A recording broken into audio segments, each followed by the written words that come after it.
Welcome back to my channel. Today we'll be discussing Scandalous M by Kimdan. If you haven't already, click the subscribe button now and get your BL Library card for the BL Library. Before we get started, there will be spoilers, so if you don't want me spoiling this manhwa, go ahead and click off now. No worries, I'll catch you next time. Now for those of you left behind, let's go over some content warnings. There may be references to war visuals, BDSM, gossiping, homomesia, manipulation, blackmail, extortion, use of guns in context of a film, slut shaming, excessive drinking, self-deprecation, body shaming, violence, strangulation, nepotism, sextortion, breakups, not between the main couple, porn filming, dubcon and non-con, not between the main couple, child abandonment, PTSD, dieting, invasion of privacy, social gaps, classism, bullying, revenge porn, child neglect, blood, assault, and obsession, as these things do appear in the manhwa. But if that's okay with you, let's go and get started.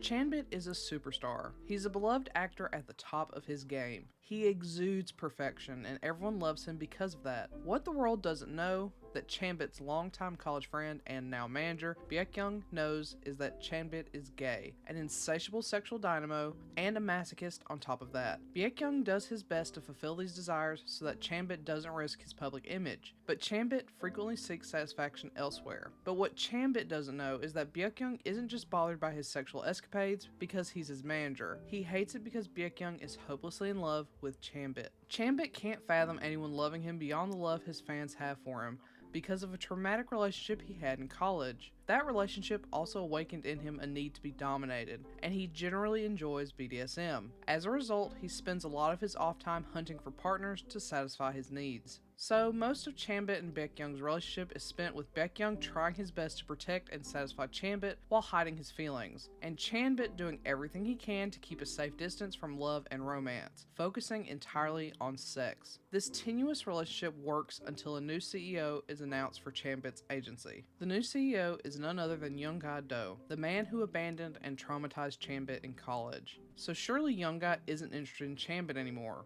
right? Wrong. Young-ga is back and fully intends to tie Chanbit to him through any means necessary, through violence, sex, and blackmail. Chanbit wants to protect his career, so he willingly goes along with everything Young-ha wants, except for one thing: firing Baekhyun. All the while, Baekhyun tries his best to figure out what's going on with Chanbit, unaware that his charge is selling himself to the CEO to protect his career and Baekhyun.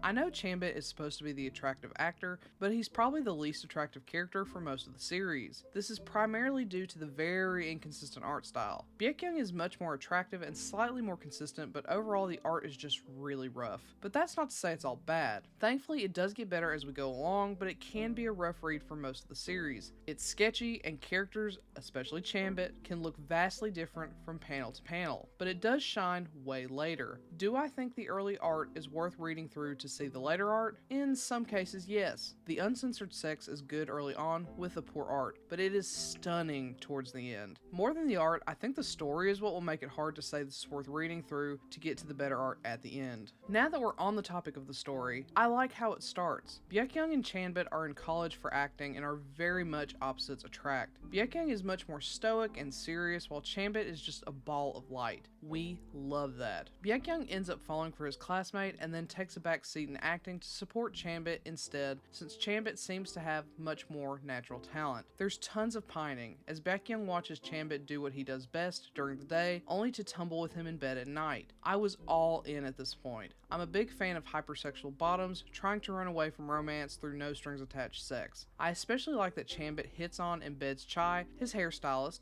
only to befriend him later. Chai plays a really nice role as a mutual friend for Chanbit and Baekhyun, and I was hoping he'd help get them together, but he doesn't, which leads me to what I dislike about this story. I don't mind Young-ha reappearing, as Chanbit did need closure to move forward and recognize that he's capable of being loved and loving in return. Still, his coming back as the CEO and forcing Chanbit to be his sex slave just felt like such a huge 180 from the initial story we were presented with. I don't mind dark storylines like that. I mean, The Warehouse is one of my favorite manhwa of all time, but where the ones I like and this title differ is in how the dark storyline is presented. This starts as a friends to lovers, mutual pining, hypersexual traumatized bottom story, but twists into into a sex slave narrative with a love triangle where one side is forced. It doesn't have a foundation for that, making the story feel abrupt and unbelievable. A story that does this better is You Get Me Going. It's more enemies to lovers with a coworker scenario, but it also has a traumatized bottom whose former lover returns and tries to get him back. The level from light to dark is much more balanced and, as such, much more believable. Again, I don't mind assholes returning to try and break up or separate our endgame,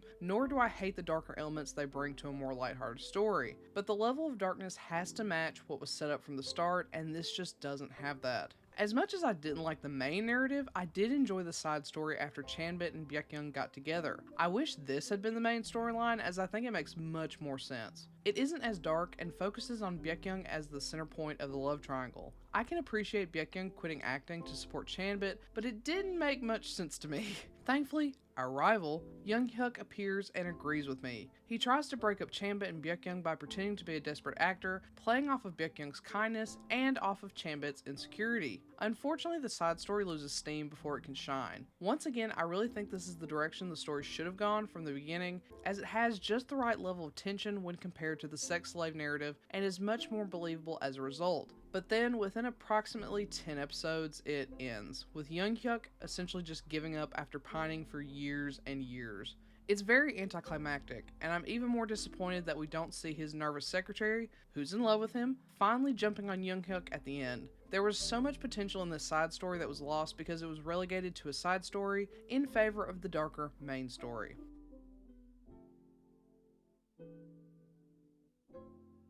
With all that being said, this is a hard miss. It has a ton of potential with the much better art at the end and the more believable side story, but it just never finds the right tone. It goes from lighthearted, albeit smutty, to horribly dark and smutty, back to fluffy before going into the side story. Overall, it's just very abrupt and jarring.